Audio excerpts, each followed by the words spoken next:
Video کو like کر کے آگے شیئر ضرور کر دینا۔ کسی چیز میں مزہ آتا ہی نہیں۔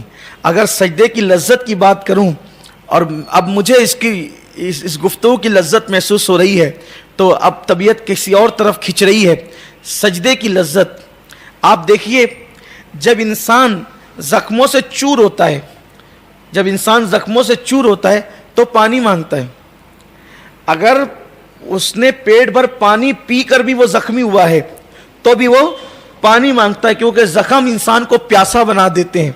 جو 3 دن کا پیاسا حسین تھا، زخموں سے چور ہوئے ہیں، غم سے نڈھال ہوئے ہیں، لیکن اس کے باوجود بھی پانی نہیں مانگا، اولاد کا چہرہ نہیں مانگا، بیوی بچوں کا چہرہ نہیں مانگا، سکینہ کا چہرہ نہیں مانگا، ام رباب کا چہرہ نہیں مانگا، بلکہ اپنی پیشانی کو سجدے میں رکھ کر کے بتا دیا، جن کو لذت سجدہ مل جاتی ہے پھر وہ ہر چیز سے زیادہ سجدے کو اہمیت دیا کرتے ہیں۔ دو عالم سے کرتی ہے بیگانہ دل کو، عجب چیز ہے لذت آشنائی۔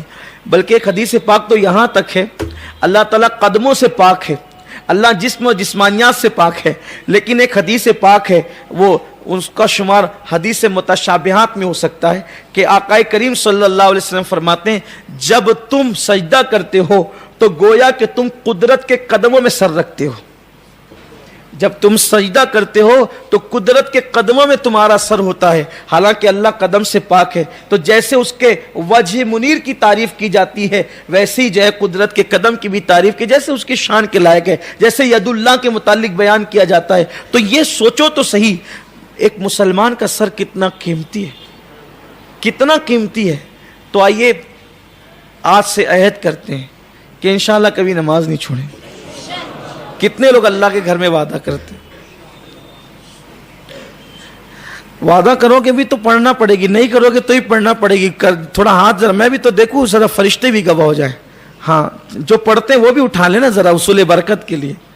ماشاءاللہ۔ آج ابھی آپ نیچے کیوں کرتے ہیں؟ اے اللہ، آج سے ہم سب تیرے گھر میں وعدہ کرتے ہیں کہ 5 وقت کی نماز پابندی کے ساتھ صرف تیری اور تیرے حبیب کی رضا کے لیے ادا کریں گے۔ ایک اور وعدہ، اپنے گھر والوں کو بھی نمازی بنائیں گے۔ اللہ کے رسول صلی اللہ علیہ وسلم فرماتے ہیں کہ جو بندہ نماز چھوڑتا ہے وہ 15 بلاؤں میں گرفتار ہوتا ہے۔ کتنی بلاؤں میں؟ 15۔ 6 بلائیں اسے دنیا میں آتی ہے، 6 بلائیں اسے دنیا میں آتی ہے، اور 6 بلائیں اسے موت کے وقت آتی ہے۔ کتنی ہو گئی؟ 6 بلائیں دنیا میں آتی ہے اور 3 بلائیں اسے موت کے وقت آتی۔ کتنی ہو گئی؟ 9۔ 3 بلائیں اسے قبر میں آئے گی۔ کتنی ہو گئی؟ 12۔ 3 بلائیں اسے قیامت کے دن آئے گی۔ کتنی ہو گئی؟ 15۔ 15 بلاؤں میں، 15 مصیبتوں میں وہ گرفتار ہوگا جو بندہ نماز کو ترک کرے گا۔ محدثین نے ترک جماعت پر بھی یہ حدیث لائے ہیں، اور بعض لوگوں نے ترک صلاۃ پر بھی یہ حدیث لائے ہیں کہ اللہ کے حبیب صلی اللہ علیہ وآلہ وسلم فرماتے ہیں 15 مصیبتیں اس پر نازل ہوگی، اور پھر یہ اس رسول کا فرمان ہے، ان کی زبان سے جو نکلا ہے وہ ہو کر کے رہا، تمہارے منہ سے جو نکلی وہ بات ہو کے رہی۔ حضور نے کہہ دیا بے نمازی کو 15 مصیبت آئے گی تو آئے گی۔ اب دنیا کی کوئی طاقت اس مصیبت سے بے نمازی کو بچا نہیں سکتی۔ ایک بات یاد رکھیں، اگر حضور کے کہنے پر آپ کو اعتماد نہیں ہے تو آپ کا کلمہ پڑھنا آپ کو کوئی فائدہ نہیں دے سکتا۔ مسلمان تو مسلمان، کافروں کو بھی اعتماد تھا کہ حضور جو کہتے ہیں وہ سچ کہتے ہیں۔ ان کے دشمنوں نے بھی ان کی بات پہ اعتماد کیا۔ ان کے دشمنوں میں بدترین دشمن ابن خلف ہے، جس کو اللہ کے رسول نے فرمایا تھا میں تجھے قتل کروں گا۔ حضور نے کیا کہا تھا؟ میں تجھے قتل کروں گا۔ وہ لرزتا رہتا تھا کہ محمد عربی مجھے قتل کر دیں گے۔ اگر آپ کو یاد رکھنے تو یہ بات یاد رکھیں، حضور نے اپنی زندگی میں کسی کو قتل نہیں کیا سوائے ایک آدمی کے، وہ ابن خلف ہے، حضور نے جس کو قتل کیا۔ لیکن انداز قتل